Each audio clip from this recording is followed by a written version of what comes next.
ITP 252, Task 7, Assignment Number 3, Settling the Inland Empire. Mr. Bassett had an interesting life as a pioneer. His experiences were varied, and many of them were connected with early Spokane. He went across North America at least 6 times. He came first as a 49er to California during the gold rush. Most people thought one crossing was enough, but he wanted more in many different ways. He came around the Horn by ship. He went across Mexico. He followed the Oregon Trail several times.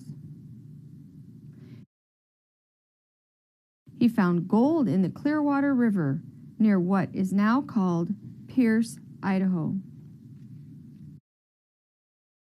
Mr. Bassett was an expert carpenter and a millwright.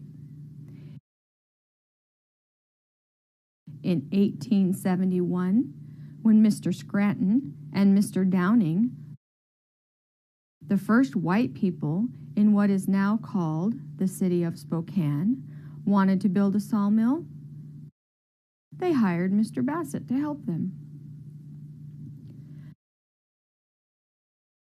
After one of his earliest visits to the east, he brought back with him a wife. When they came to the Spokane Falls area, they had a 2-year-old son. His name was Herman Sherman. On January 3rd, 1872, a girl was born in their cabin near the river, near what is now the Post Street Bridge.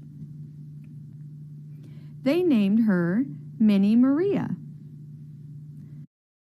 Minnie was the first all-white child born in Spokane Falls.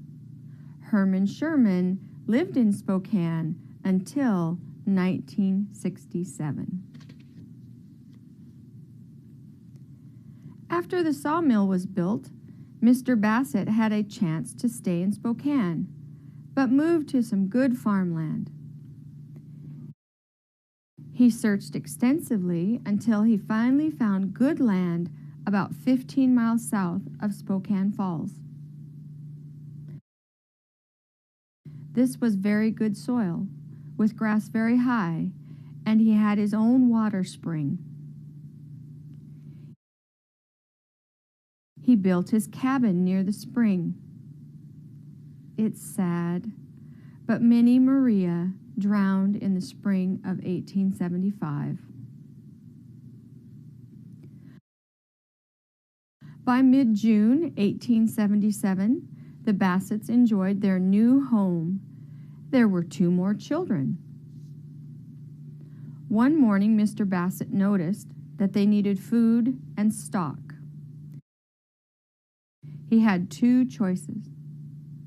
He could either go to Spokane Falls or he could go to Colfax. That was a little farther away. 2 horses were hitched up to the wagon, and he set out for Colfax because the store there was bigger and he had more choices.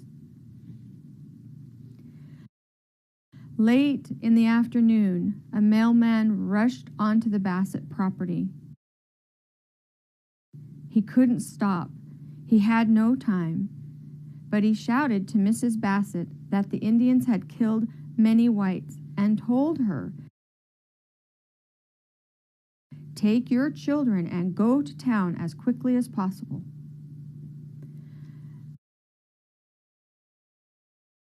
Mrs. Bassett took the children and went to their nearest neighbor in what is now called Cheney. She didn't have a horse, but she walked with the children, carrying the second oldest child, with Herman carrying the baby. They didn't go on the roads because they didn't want to be discovered. They arrived at their neighbor's and then Mr. Bassett arrived.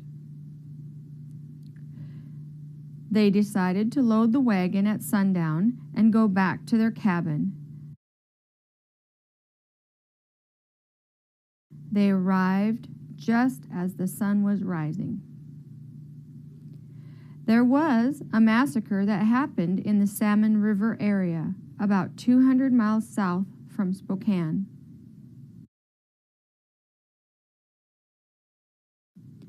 Yellow Wolf of the Nez Perce tribe admitted that several of the Indians had been killed by the white men and nothing was done to punish them. That was the beginning. Those white killers robbed, shot, or hung the Indians. No one was punishing them, so it was time for all of that killing of the Indians to stop.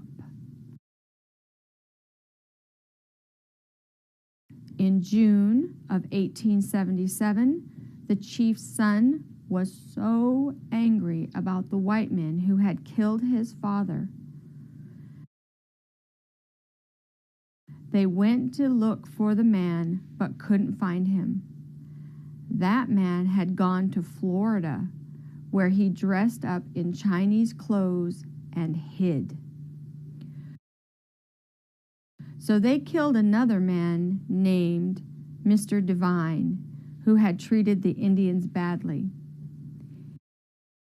He had a new rifle, and the Indians took that with them. On the way back to the camp, they killed 3 more men. They went to Chief Joseph's camp and yelled, "Why are you sitting here like a woman? The war has begun. There is a war." Chief Joseph, however, was very upset and did not wish to join in.